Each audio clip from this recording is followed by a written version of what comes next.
Thanks for tuning into the Urban Scope podcast. I'm back with another NFL topic, a very controversial topic, and it includes the DK Metcalf incident, but a plethora of other incidents that have been involved with players and fan interactions, which is starting to be a growing concern for the players and their safety, which I'll talk about because DK Metcalf, of course, of the Pittsburgh Steelers, was suspended recently for 2 games, which he appealed but was upheld after the appeal.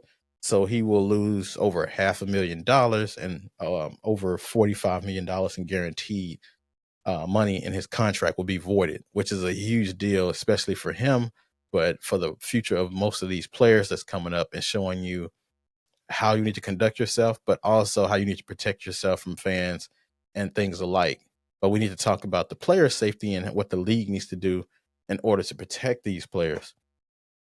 Because the common man will say, boo hoo, he lost a million, millions of dollars, but he's still a millionaire. But the common man is missing the bigger picture if he's thinking that way. Because me as the common man, first thing I was thinking about is player safety. Like fans shouldn't be able to get that close to a player without security or without some kind of reinforcement nearby, because we know these fans uh, are, are are fickle. So sometimes a player could have missed a pass in the game, a player could have missed a block, a player could have missed a couple of yards because and the fan wanted their parlay to hit, and we know that these fans can be emotional off things like that, and players are just trying to play the game. They're not thinking about your parlay or what your betting odds were and things like that. So they're at a disadvantage because they don't know these things, and people can get upset easily. We've seen entertainers lose their lives due to fans. You know, like a Selena or a John Lennon. We've seen fans go outrageous and take things too far, and player safety should be paramount, especially after issues that we've seen, especially with things like the Malice in the Palace, the NBA incident between the Detroit Pistons and the Indiana Pacers, and what happened to those fans up there in Detroit. So we don't want to see a repeat of those things. So the league definitely needs to address these things. And we know football players deal with the most outlandish fans. Just going to Kansas City Chiefs games, I've seen crazy things, and then it's just people just being, souped up on alcohol. People just being, machoism is everywhere. It's a bunch of unnecessary testosterone going around, and we know that, unfortunately, football fans are probably some of the most racist fans that you'll encounter. So you mix all that together, you got a dangerous potion, especially for these players that's just trying to provide for their families and play the game that they love. They shouldn't have to deal with all this extra stuff from fans who are really not fans if you're going to do these things. It's very disgusting what these fans are able to do, especially if you watch the NBA games. Russell Westbrook has dealt with it a lot. Kevin Durant, LeBron James. There are a plethora of videos online where you see players are just going at it with the fans because in the NBA, the fans are so close to the player, especially if you're sitting in those first 5 rows, they can hear everything. So they're talking about their families, they're talking about them, they're calling them out of their names, they're saying racist slurs, especially in places like Boston and things like that. It's very disgusting what you'll hear, and there's not much recourse other than kicking the fan out. There's no monetary fines. They're usually lifetime bans, but players can still watch it, online and still say things on the internet. So, it's a part of the game, most people will say, but, some of that stuff needs to be left where left at home with those people. It doesn't need to be on the court because it can get very bad very fast, especially if fans of that player sitting next to him. So, but people don't think about that. They just want to say crazy things because sometimes our speech is too free to where people say anything that they want, which you can say what you want, but then, there's consequences behind it.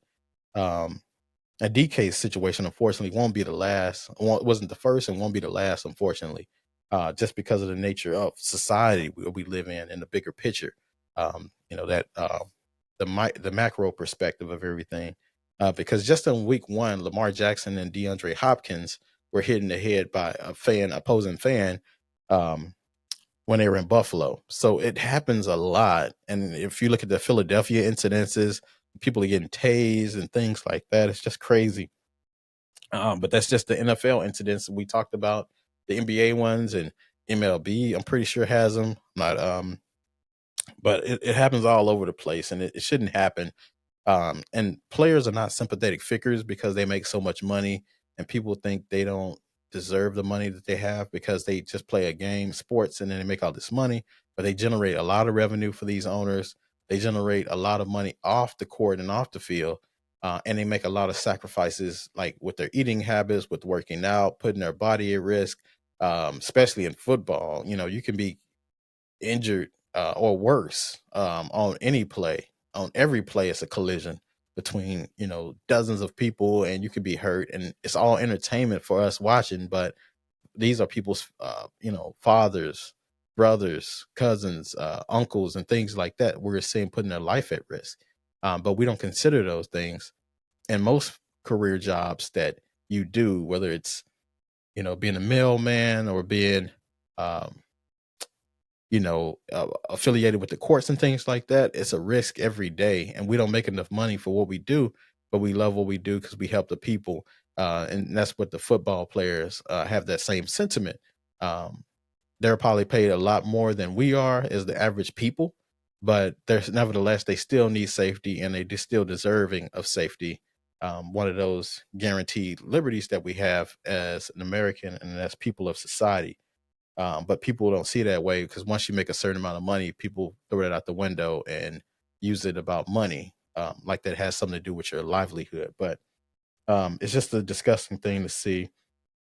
And I think the players need to address this in the CBA, so they have more protection for the players because we know the owners just want to make more money. They don't necessarily care about the players' safety as much because they feel all these pieces are interchangeable.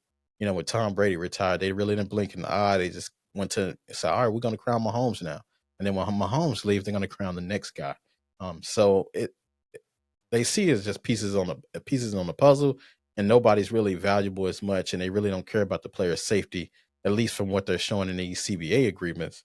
So this definitely needs to be addressed, especially with players' protection with this gambling fiasco, and fans trying to get their parlay, and gambling just it's pretty much ruining the sports as we know it. But like I said, somebody's getting paid off of that, and they're satisfied with whatever comes with it because the money's going to be there. So tell me what your thoughts about DK Metcalf situation and just player safety in general. And then until next time, I'll see you next time.